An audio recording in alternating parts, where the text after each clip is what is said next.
The key to this move is kick speed and kick placement. Powered by the rotation of the hips and the strongest muscles in the body, the quadriceps, at the point of contact, the kick is traveling 25 miles per hour and can impart 550 pounds of force. The wider the foot travels from the center of its axis, the more speed and power it picks up. More than enough to cause a knockout or concussion. Delivered to the neck, it can fracture the cervical vertebrae. The rotation of the torso is the basis for the strike's power. Because the torso has an effective mass far greater than the arms, its rotation can impart up to 400% more force to your target. And the last-minute rotation of the wrist can magnify that force even more. These alternating points of leverage are the basis for the move. Locking the hands high behind the shoulder blades puts you in control of your opponent's center of mass, which in turn negatively affects his conditional stability. Dropping the hands behind the lower back and driving your chin into the chest further disturbs his center of mass and makes resistance from this position nearly impossible. The application of maximum force ensures you maintain control while driving your opponent to the ground. The first elbow strike can accelerate to a speed of 25 miles per hour in less than a quarter of a second. Less than a third of a second later, the initial strike is followed by another, equally devastating shot. By employing the bony tip of the elbow, these strikes deliver a double dose of injury-producing energy and can result in a broken nose, facial fractures, or a wicked cut.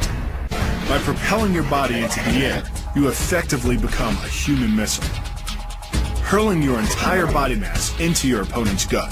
The force created by the body's forward momentum is partially absorbed by your opponent, which can knock the wind out of him or even crack a rib. But the coup de grace is the elbow chop. Impacting with the head at nearly 15 miles per hour, a solidly landed elbow to the head's frontal bone can knock your opponent out, fracture his skull, or cause serious spinal cord damage. Leaning back slightly and driving the knee up utilizes the full power of the thigh, and the foot accelerates up to 16 miles an hour in just 1/4 of a second. That's twice the acceleration speed of a Porsche. Coupled with the rotation of the hips, the kick can impart 450 pounds of force upon impact with the ribs. When executed perfectly, it's a motion similar to cracking a 2x4 with a sledgehammer. The calf crush works because of the ankle lock. Working in conjunction with your leg, it serves as a sort of high torque pinch point, imparting hundreds of pounds of force on the tibia and fibula. The tibia and fibula are some of the strongest bones in the human body, but creating this pinch point allows you to deliver enough force to easily break them, which leaves your opponent with two choices: tap out and admit defeat, or risk permanently losing the use of your leg. The key to the scissors takedown can be found in the move's name. Throwing your legs around either side of your opponent, one high on the torso, the other just in the crease of the knee, provides you with a lever on either side of his body.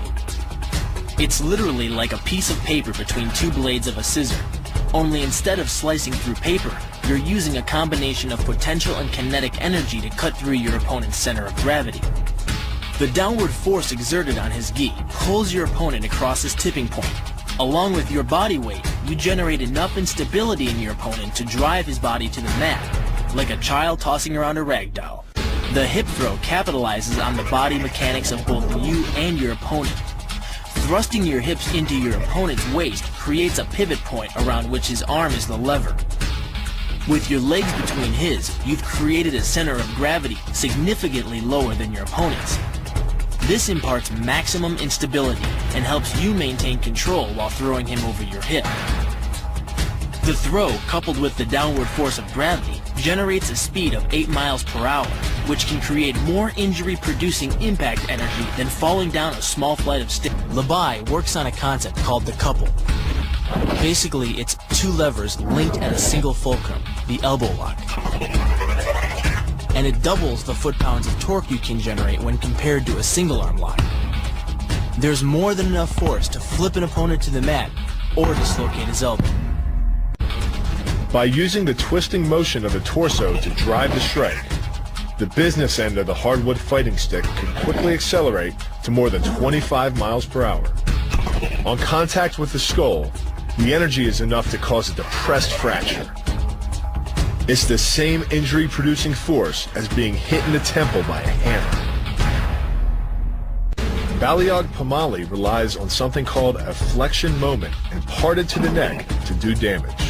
An average man's neck can withstand about a 140 foot-pound flexion moment. Beyond that, soft tissue and even vertebrae can be crushed. By bringing your weight down fast, this move could easily deliver twice that amount of force. And it wouldn't just end a fight. It could leave your opponent paralyzed or dead. With the elbow locked, the opponent's forearm becomes a lever and his elbow a fulcrum. Any force applied to his wrist is more than doubled by the mechanical advantage of leverage. By jerking hard on the arm, you can easily hyperextend the elbow, the same kind of injury that you'd sustain falling hard onto your outstretched arm. The throw works just like a crowbar, where your leg is the lever and your hip is the fulcrum. The trick is positioning your body in just the right place. If you're just an inch off the placement of your thigh and hip, the amount of energy needed to throw an opponent can more than double. But performed correctly, Uchimata requires almost no energy, yet it can deliver up to 5,000 pounds of force. If it weren't for the mat, a throw like Uchimata would be enough to cause serious injury or even paralysis. You use the strength of your legs to maintain your dominant position while you secure the choke. Just a few pounds of pressure on the collar of his gi is enough to reduce the blood flow to the brain to a trickle and end the match. Hold this move for 10 seconds and the fighter will black out. Hold it just a bit longer and he's dead. By bending the elbow across the fulcrum of your hips, you're subjecting the weak joint to the leverage of two strong forces. The pull of your thighs on his shoulder and your hands on his wrists. As little as 1,000 pounds of force can be enough to destroy the elbow. The leverage of the armbar can supply much more than that.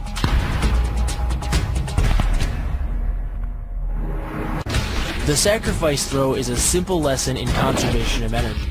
The stronger the opponent attacks, the further he gets thrown. It works like a catapult, where your opponent's momentum supplies the counterweight. The faster he's going, the further he's going to fly, and the harder he's going to land. Because you don't have time to cock your arm in a surprise attack, bursting's effectiveness doesn't come from the rotational power of the torso. Instead, it's driven by the legs, which hurl you forward into your opponent. Both the block and the strike land with 300 pounds of force, more than enough to collapse the windpipe or fracture the delicate bones of the face. Doing the 360 defense requires you keep your body in motion at all times, using your arms to defend different angles of attack. The key is keeping your arms at an oblique angle, with your hands open and straight, so that you don't take any blows straight on. Each is deflected down the angle of your forearm, which reduces its impact. During the choke, your opponent is relying on his grip strength and outstretched arms to maintain the choke. The strength of your back and shoulder muscles is greater than the applied force of your opponent's hold, so it doesn't take much to break his grip. And the closer your hands are to your own neck, the greater the leverage. The disarm is basically a judo wrist lock and uses many of the same principles. By pulling your attacker forward as you turn, he loses his balance, giving you control of his wrist. The barrel of the gun then becomes a lever, allowing you to take the gun. Because you are using the muscles of your torso, which can deliver up to 10 times more force than the muscles of the wrist, the disarm works against an opponent who is much stronger than you. Move is difficult but devastating. There's no opposing object to push against, so all the energy of the move must come from the momentum of the leap and the acceleration of the kick. The snapping motion of the lower leg functions much like a coiled spring. When unleashed, the kick reaches impact speeds of 20 miles per hour and delivers up to 400 pounds of force to the opponent's chest. The key to this synergy of speed and power is punch technique, punch location, and punch frequency. With your elbows tucked in behind your fist, the energy of each punch is maximized. And because the punch is delivered to your opponent's core along a center line, the more directly that force is transmitted to his body. The effect is similar to that of continually slamming a battering ram against a door. No matter how strong, it can only sustain so many blows before it collapses. This kick is all about speed.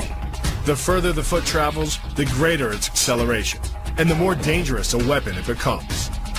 Powered by the muscles of the hip flexor and the quadriceps, by the time your foot reaches your opponent's throat, it's traveling nearly 40 miles per hour. That type of speed yields over 1,000 pounds of force, enough to puncture the Adam's apple and crush your windpipe. The power of the takedown is derived from the simple mechanical advantage you hold over your opponent. By wrapping up his striking leg at the upper thigh, you've placed your opponent in what's called conditional stability. If he remains stationary, he could technically maintain his balance indefinitely. But by driving him backward and initiating a sweep of his other leg, you've added two destabilizing factors, and the loose center of gravity simply cannot hold. The tornado kick is a study in controlled chaos. A quick spin confuses your opponent. Then one knee is thrust into the air, launching your entire body high enough to fire a powerful kick. The momentum generated by your body weight rotating freely, combined with a powerful hip thrust, creates a devastating blow of over 700 pounds of force upon impact. More than enough to permanently damage the hyaline cartilage that protects the larynx and spinal cord. What makes this combo so effective is the momentum behind it. Powered by the running start and the most powerful muscles in the body, the quadriceps, the initial kick lands at 15 miles per hour. The second kick creates 3 times the injury-producing energy as the first, delivering over 650 pounds of force. That's like taking a shot from a sledgehammer to the face, more than enough to score a knockout and rearrange some facial features. The axe kick draws its power differently than most kicks. Once your foot reaches the apex above your opponent's head, your body's momentum, combined with the ease of downward acceleration due to gravity, can reach speeds over 20 miles per hour. That's enough to generate more than 550 pounds of force at the point of impact, easily breaking the nose or shattering the clavicle.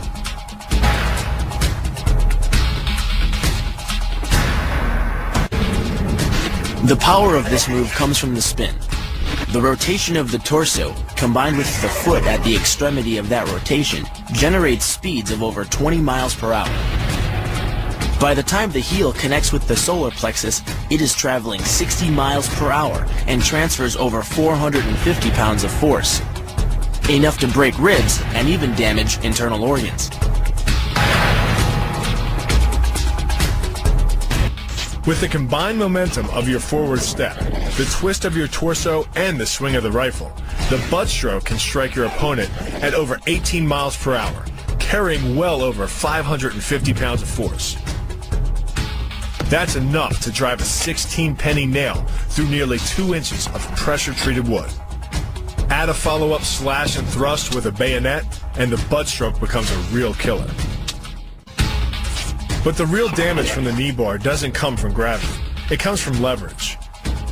Once the knee is locked, your hips act like a fulcrum, and his leg acts like a lever, multiplying any force you apply. So even though the ligaments and tendons around the knee can sustain 1,700 newtons of force, the knee bar can load a lot more than that, enough to completely destroy the joint. To do that, the Marine pushes his opponent at a location above the center of mass, while using his sweeping leg to create a tripping point, which is below his opponent's center of mass. Once the loss of stability has occurred, gravity does the work, and the damage. On the ground and on his back, your opponent is now vulnerable to any number of finishing strikes. Working much like a nutcracker, your forearm and biceps apply pressure to your opponent's carotid arteries. Located on either side of the trachea, these 2 arteries are the only way to get blood to the brain. It can take less pressure than squeezing an orange to stop the flow of blood to the arteries. And with no blood flow, the brain shuts down almost instantly. Fight over. The key to the double is to hit your opponent below his rib cage, which knocks him off his center of gravity. Wrapping your arms around his legs prevents him from regaining it. Your forward momentum, coupled with the upward thrust of your hips, gets your opponent airborne. Driving him to the mat can yield over 3,000 pounds of injury-producing force. That's like dropping a 20-pound bag of cement off a 9-foot ladder onto someone's chest. The key to the sprawl is sliding your legs backward, while leaning in and locking your hips at the same time. This forces your opponent's center of mass beyond its stability zone.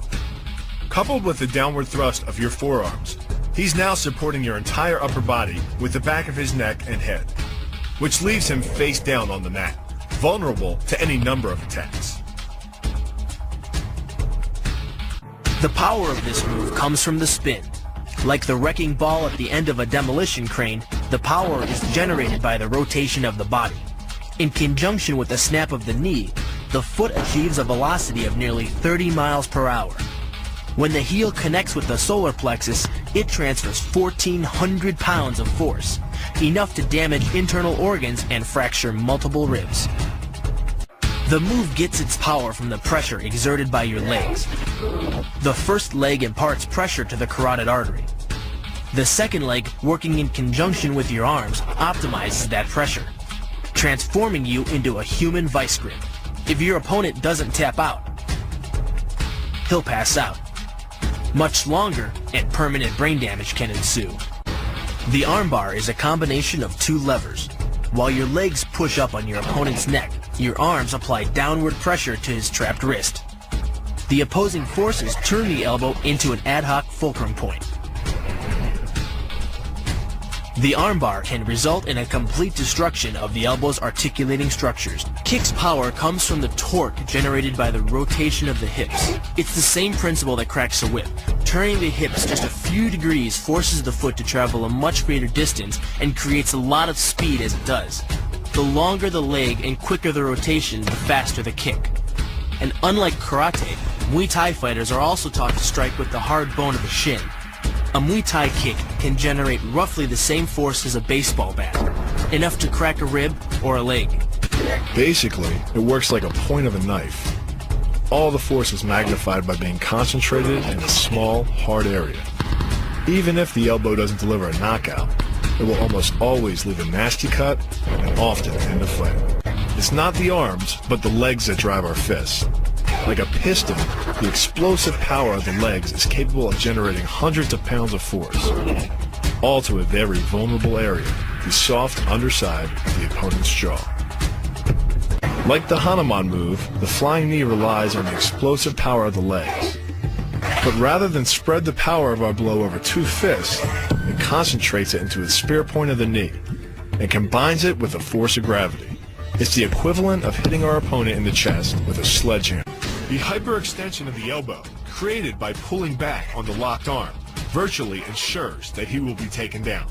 The knee strike to the wrist dislodges the knife and further loads the elbow and shoulder. The technique can easily result in damage to the elbow joint, the tendons of the rotator cuff, or even a broken arm. The key to this move is turning your opponent's lower arm into a lever. By grabbing his arm during the initial attack, you set up the lever such that direct loading to his elbow joint is achieved. Once the elbow is locked and loaded, you can pull a much heavier opponent off balance by simply lowering your center of weight. With practice, the ninja can hit his intended target from distances as great as 45 feet. At impact, that's more powerful than a Major League Baseball pitch. This move is more about timing and precision than power. Instead of hacking through the limb, the first strike imparts an injury just a few inches below the elbow. The sword's razor-sharp blade easily slices through the soft tissue of the attacker's arm. This opens up his defense and provides the ninja a clean opportunity to deliver the kill stroke, a powerful shot to the top of his head. The move works by using your opponent's own body weight against him. The first strike can land at speeds greater than 20 miles per hour and can stun your opponent with the same injury-producing energy as dropping a bowling ball from over 11 feet onto his torso. By using his arm as a lever in conjunction with the leg sweep, you drive your opponent to the ground. Once he is on the ground, you follow up with a devastating strike to his face. The secret to the move is wrist control. By rotating your opponent's wrist to the maximum extent of its range of motion, the bones of the wrist lock against the bones of the forearm and make it impossible to bring the strong muscles of the upper arm to bear. Then, you can pull your opponent off balance and into a potent knee strike. The combined force of the knee strike and your opponent's forward momentum can be as much as 2,000 pounds, enough to dent sheet metal. The effectiveness of the Pola Kaimao lies not in raw power, but in speed. By relying on your triceps to snap the strikes forward over the elbow, 3 blows can hit in 7/10 of a second. The final impact of the strike to your opponent's face can deliver as much as 175 watts of power, more than enough power to stun him or crush the cartilage of his nose. You then add insult to injury, firing one last shot into one of the most sensitive regions of the body, the groin. Pulling off the move relies on 2 factors. The first is to combine the block and the strike into a single action. This reduces the time your opponent has to respond to just 1/10 of a second. But the real focus is to aim your strike at the throat. Because as little as 76 pounds of force can collapse the larynx, the strike doesn't need to deliver a lot of force to be deadly. One blow like this and the fight is over. Unlike most kicks that land with the side, ball, or top of the foot, the gastrezin uses the heel to deliver the blow. This alignment of the heel, ankle, lower leg complex channels some 2,000 pounds of force into the opponent. More than enough to break a baseball bat. The higher you can lift your opponent in this move, the faster he'll hit the ground. It's not just your force working against him. His acceleration due to gravity can mean his head hits the ground with a 3,500-pound impact. On a hard surface like concrete, this is more than enough to cause a serious brain injury. First, the opponent's arm works as a lever to optimize your control. Second, your own back serves as a pivot point for the throw. The strength and stability of your back allows you to throw a much heavier opponent than in a move that requires you to lift him. This move uses your opponent's arm as a lever working against him. The greater the torque on his shoulder, the greater the pain inflicted.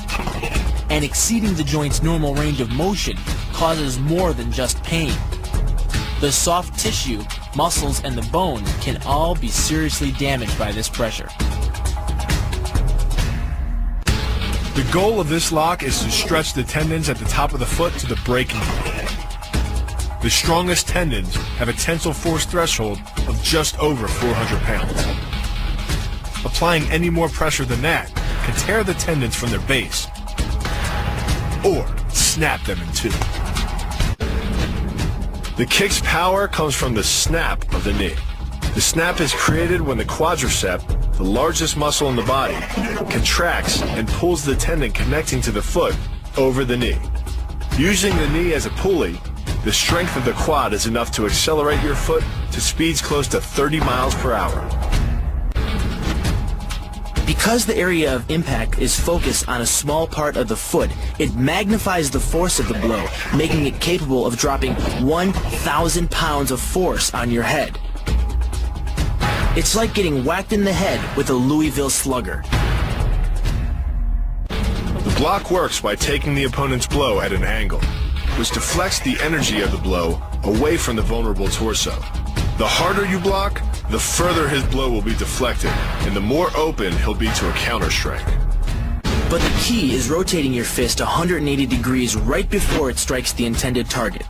The twisting snap of the arm maximizes the speed of the punch and magnifies the force of the blow by concentrating the impact on the first 2 knuckles of your hand. Done correctly, it can deliver as much energy as a bowling ball dropped from the top of a house, more than enough to cause soft tissue damage or break a rib. Because it swings through such a wide arc, the wrist is moving at speeds of up to 43 miles per hour. And since the radius doesn't deflect or compress nearly as much as a fist, it can deliver a staggering blow, like being hit with an axe handle.